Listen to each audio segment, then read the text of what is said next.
If your grocery bill feels harder to control than it did a couple of years ago, you are not imagining it, and you are not failing at shopping. A lot of people are doing everything right and still watching the total climb. The reason is simple. Some food prices do not fall back the way we expect.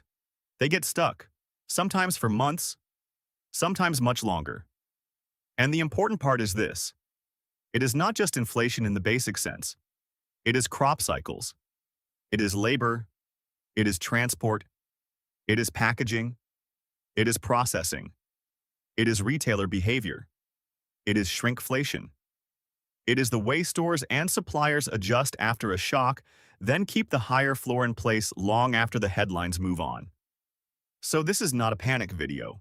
It is a consumer protection video.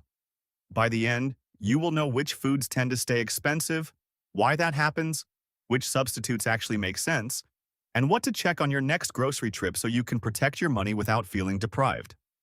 Let's start with the part most shoppers miss. A price can come down a little and still be expensive. Or the sticker can stay the same while the package gets smaller. Or the store can quietly move the price by changing the product size, the recipe, or the format. That is why the shelf can look normal while the cart keeps getting more expensive. And once that happens across enough categories, it stops feeling like one bad week and starts feeling like a permanent new normal. That is the real problem. Not one dramatic spike, but a higher baseline that keeps showing up every time you shop. First, coffee. Coffee is one of the clearest examples of a price that can stay sticky.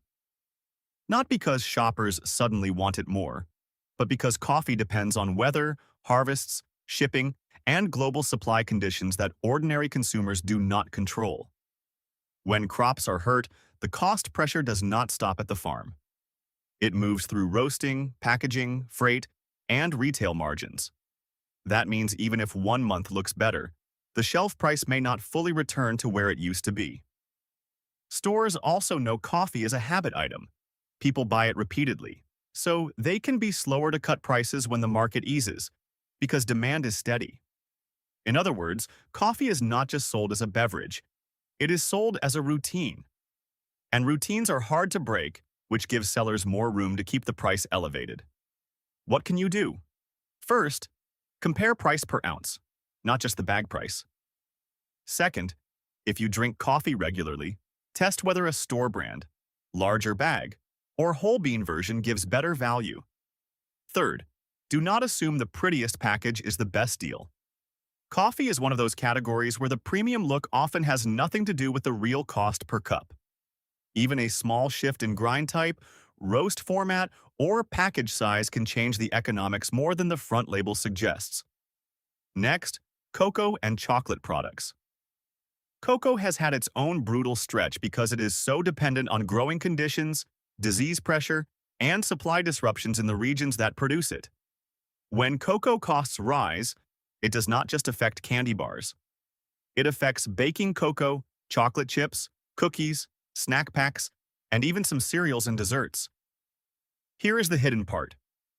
Chocolate items often respond to higher input costs in two ways at once. The package gets smaller and the recipe can shift. You may still see the same familiar box on the shelf, but the amount inside is less, or the cocoa content is adjusted. That means the product is not simply more expensive. It is often less generous too. And because chocolate is emotionally familiar, people tend to keep buying the same brand without noticing the details. What can you do? For baking and dessert use, buy cocoa and chocolate in forms that match how your household actually uses them. If you bake occasionally, a small bag may make more sense than a premium boxed mix that sits around. And if a chocolate snack is mostly a convenience purchase, ask whether a simpler dessert or a different treat gives the same satisfaction for less money. The goal is not to give up everything. The goal is to avoid paying extra for packaging and branding. Now olive oil, and, more broadly, cooking oils. This is another category where prices can stay elevated because the supply chain is sensitive to harvest conditions, processing, transportation, and global demand. Olive oil in particular often behaves like a specialty commodity. When the supply tightens, the shelf price can stay high even after the worst of the shock passes. And this is where shoppers get trapped. Olive oil is often placed in the premium zone of the shelf, where the price jumps can be hidden by a fancy bottle, a Mediterranean label, or a smaller container than you remember. At the same time, the everyday oils beside it may have changed too. The cost difference is not always obvious unless you look closely at the unit price and the exact use case. What can you do? Decide what role the oil plays in your kitchen. If you use it for finishing salads, bread, or flavor, a smaller bottle may be fine. If you use it mostly for cooking, you may want to compare other oils based on smoke point, taste, and unit price. The key is to buy the right oil for the job, not the one with the most expensive story. Eggs are next, and eggs are a reminder that some grocery prices are not just about demand. They are about biology, feed, disease risk, logistics, and how quickly the supply can recover.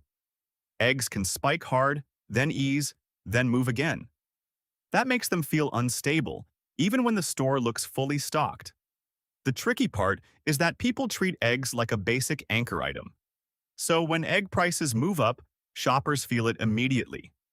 And retailers know this. They may keep margins careful on staples that people compare often, but they can still pass through a lot of the cost change because eggs are a routine purchase. There is also a perception effect here. If a carton of eggs costs more than people remember, it colors the whole shopping trip and makes the rest of the aisle seem more expensive too. What can you do? Buy the size you will actually use before the date on the carton. Compare conventional and store-brand cartons with the same number of eggs, because unit price can vary more than people think. And if eggs are a household staple but the price is rough this week, shift them into recipes where they stretch, like baking, casseroles, or breakfast mixes, instead of relying on them as the whole meal every time. Dairy is another category that tends to keep pressure on the budget. Milk, butter, yogurt, cheese. These are not luxury items. They are ordinary items that families use constantly. But they are affected by feed costs, transport, processing, refrigeration, and the fact that dairy has a limited shelf life. That last part matters more than most people realize. Because dairy has to move quickly, stores often have less room to discount it deeply. And when a dairy product is in constant demand, the shelf price can stay stubborn even if input costs fluctuate. Butter is a good example. It can feel expensive for a long time because it is both a household staple and a processed product that depends on several cost layers. Cheese can behave the same way, especially when it is sold in forms that make convenience look normal and price comparison harder. What can you do? Buy only the forms you really use. If yogurt is being bought mostly as a snack for one family member, maybe the value is not in the most expensive single-serve pack. If milk gets wasted before it is finished, the cheaper price is not really cheap. So the real question is not only what costs less at the shelf, it is what gets used fully in your kitchen. And if you are paying more for convenience, make sure the convenience is actually saving time in a way that matters to you. Now let's talk about meat, especially the cuts. Families buy over and over. Meat prices do not behave like a single number. Different cuts move differently. Some rise because feed is expensive. Some rise because processing is costly. Some rise because labor and transport are costly. And some rise because a product is sold as a convenience item, not just a protein. This is where people get surprised. The package may look normal. The portion may even look the same in the cooler. But the cost per meal can change because the same dollar amount now buys less protein than it used to. That is one reason grocery bills feel sneaky. The cart still looks full, but the dinner math has changed. What used to cover 2 meals may now barely cover 1, unless you plan around it. What can you do? Don't think only in terms of meat or no meat. Think in terms of meal structure. A less expensive cut that braises well can outperform a premium cut if the meal is built around it. Ground meat may still fit some households better than steak cuts. And sometimes the smartest move is not to eliminate meat, but to use less of it per meal and let vegetables, beans, grains, or pasta carry more of the plate. That kind of shift does not feel dramatic, but it can change your weekly budget more than chasing a sale ever will. Now, before we go further, here is the pattern so far. Sticky prices are not random. They are usually tied to categories that have complicated supply chains, frequent repeat purchases, short shelf lives, or strong consumer habits. That means the store does not need a crisis every week to keep the price high. It only needs a high-cost floor and shoppers who are used to paying it. If that sounds frustrating, it should. But it is also useful, because once you understand the pattern, you stop treating every price as a mystery. You start asking a better question. Is this item expensive because it is truly costly to produce? Or because the packaging, format, or brand story is doing part of the work? Let's continue with rice and other pantry grains. Rice can be one of the best budget anchors in a kitchen, but it is not immune to price pressure. Weather, export policies, shipping costs, and packaging all matter. And because rice is sold in so many forms, the price changes can hide in plain sight. A small bag might look affordable until you compare the cost per pound. A larger bag might save money, but only if your household will use it before quality declines. This is where smart shopping beats emotional shopping. What can you do? Buy rice in the form your household actually cooks. If you eat it often, bulk may make sense. If you use it occasionally, a mid-size bag may be safer than a large one that sits too long. And always check whether the cheaper-looking option is actually the lower cost per serving. That tiny comparison can make a bigger difference over a month than most one-time coupon savings. Canned fish is another category that can surprise people. Tuna, salmon, sardines, and similar items are often seen as convenient protein. But convenience has a price. Processing, packaging, and transport all matter here.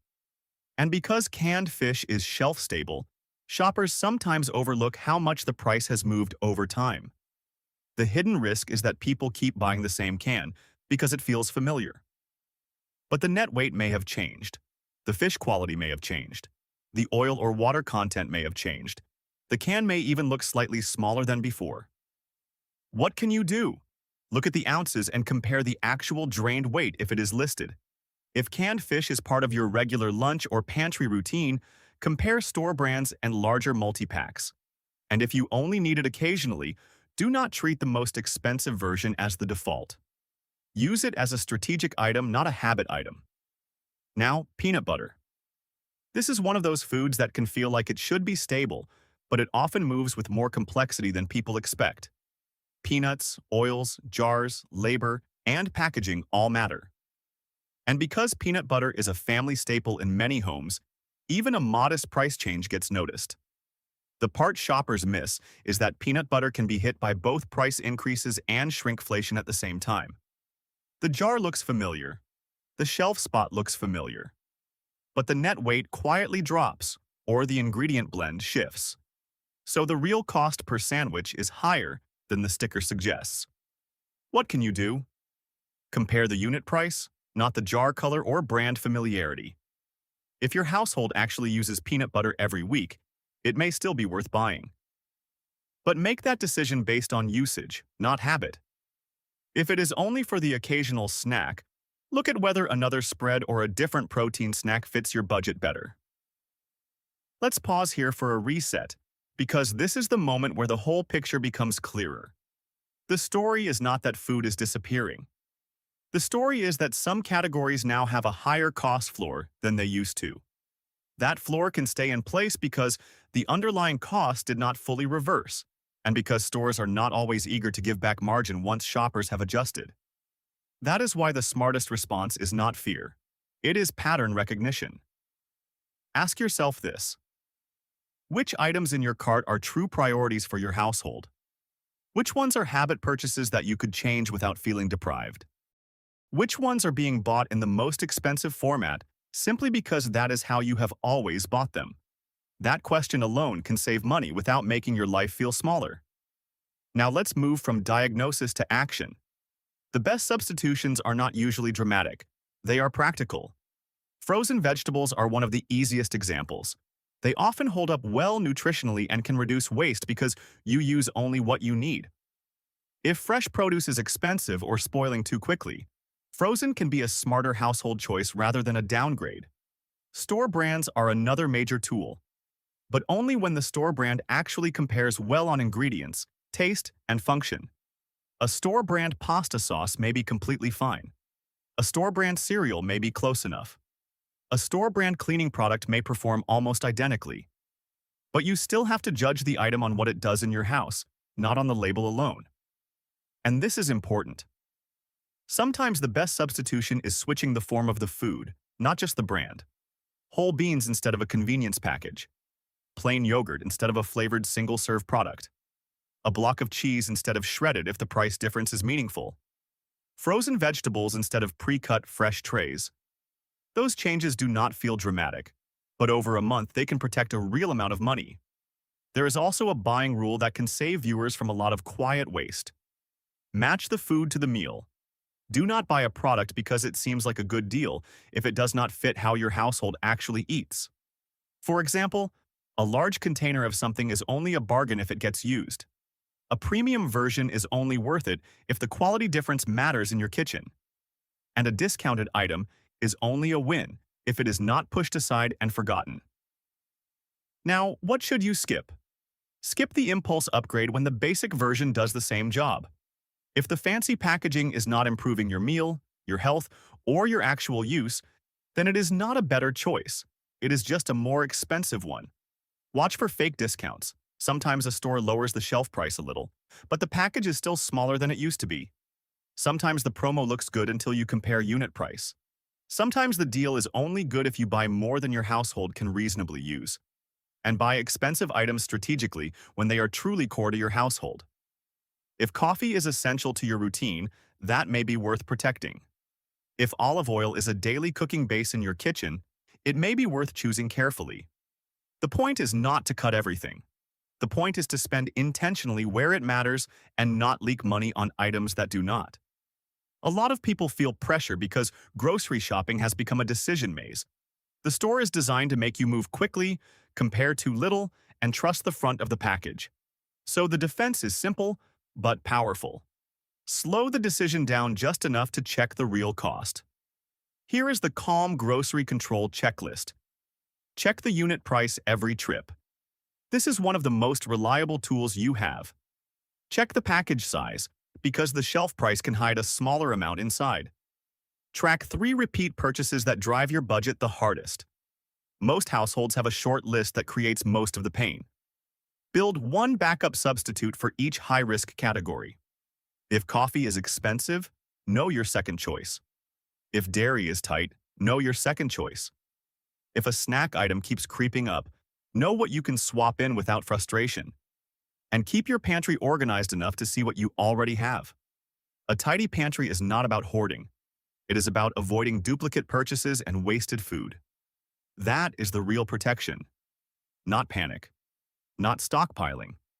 Not trying to predict every market move.